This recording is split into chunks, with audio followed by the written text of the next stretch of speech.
Bienvenidos al canal educativo de la Escuela Militar de Medicina de México. En esta ocasión nos vamos a sumergir en un tema fascinante, los mecanismos neurobiológicos de la terapia electroconvulsiva. Vamos a explorar desde una perspectiva molecular qué es lo que realmente sustenta su, a veces sorprendente, pero notable eficacia clínica. Ok, ¿cuál será nuestra ruta? Bueno, vamos a empezar con el enigma clínico de la TEC, para luego adentrarnos en la reorganización estructural y funcional que provoca. De ahí bajaremos un nivel más, a la cascada neuroplástica subyacente y la modulación molecular y celular. Finalmente, vamos a intentar sintetizar todos estos mecanismos para llegar a algunas conclusiones y ver su aplicación clínica. Es un viaje de lo macro a lo micro. Muy bien, empecemos por el principio, y el principio es un reto clínico, uno de los grandes, el trastorno depresivo mayor. Pero no nos vamos a quedar ahí, vamos a enfocarnos en ese subgrupo de pacientes que simplemente no responden a los tratamientos de primera línea, lo que representa sin duda un verdadero enigma terapéutico.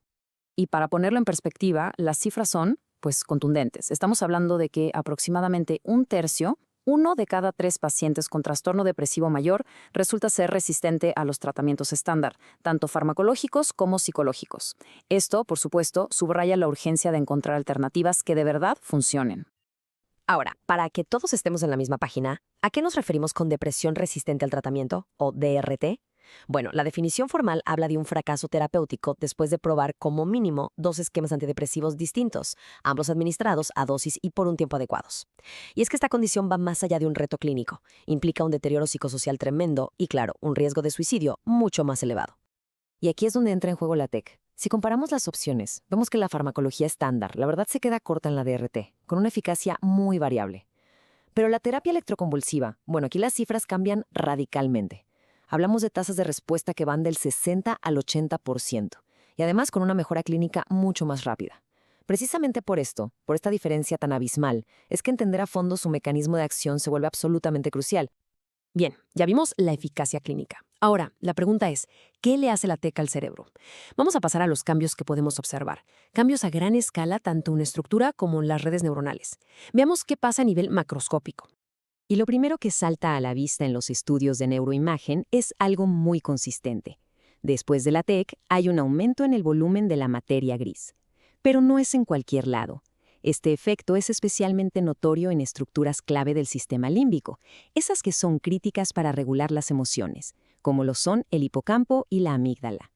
Y este aumento de volumen que vemos en el hipocampo y la amígdala no es para nada un hallazgo menor, ¿eh? Es de hecho un marcador directo de cambios neuroplásticos profundos. Estamos hablando de una auténtica remodelación estructural que, interesantemente, se correlaciona de forma directa con la mejoría que se observa en la clínica. Pero no todo es estructura. La función también se reorganiza. La TEC, por un lado, logra disminuir la hiperconectividad en la famosa red de modo predeterminado, esa que está tan ligada a los pensamientos rumiativos, al darle vueltas a las cosas, y al mismo tiempo, fíjense, aumenta la conectividad en la red ejecutiva central, lo que se traduce en un mejor control cognitivo. Básicamente es una normalización funcional a gran escala. Perfecto. Ya vimos los cambios grandes. Ahora toca profundizar. Vamos a bajar un nivel más, de las redes a las células y la sinapsis. La pregunta ahora es, ¿cuál es el motor biológico que está impulsando toda esta reorganización? Y esa es, justo, la pregunta del millón. ¿Qué procesos celulares y moleculares son los responsables de estos cambios tan profundos que vemos a nivel estructural y funcional? Créanme, aquí es donde la neurobiología de la TEC se pone realmente fascinante.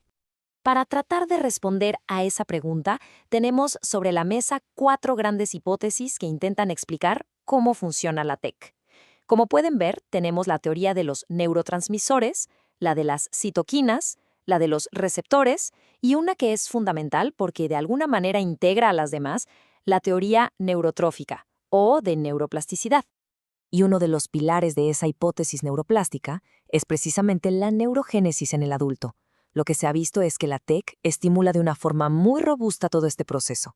Va desde la proliferación de células progenitoras allá en el giro dentado, pasando por su diferenciación, supervivencia y finalmente su integración en los circuitos que ya existen. Dicho de otro modo, es literalmente una reconstrucción del tejido neuronal.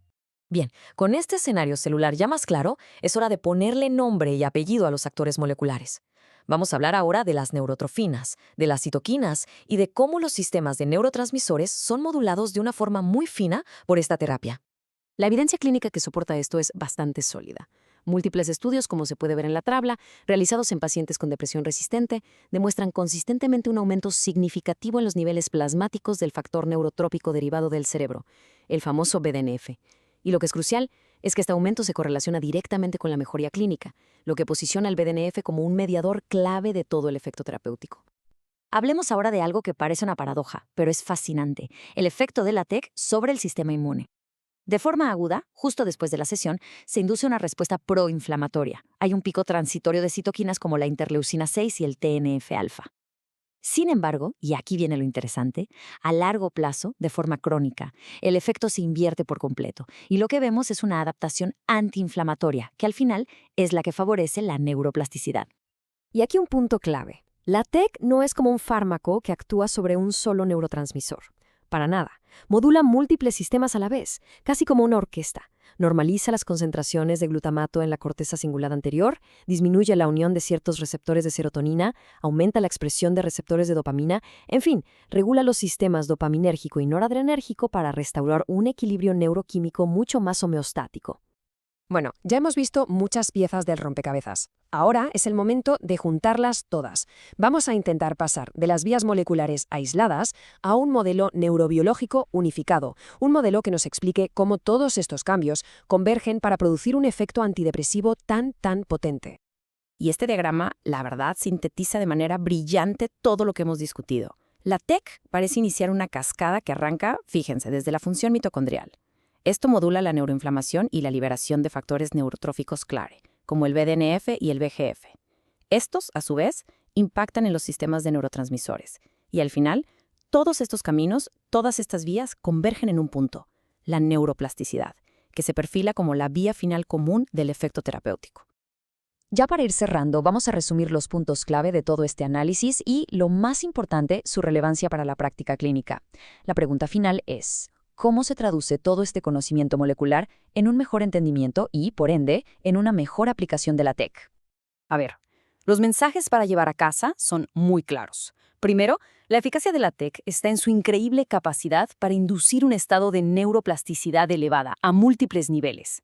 Segundo, no es un solo mecanismo, sino toda una cascada que va desde la activación mitocondrial hasta la reorganización de redes.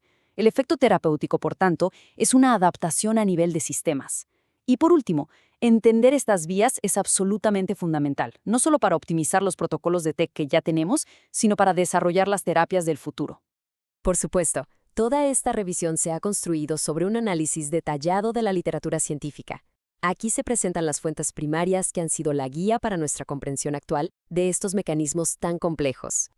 Este video fue producido por el general de brigada médico cirujano Humberto Carrasco Vargas. Muchas gracias por su atención.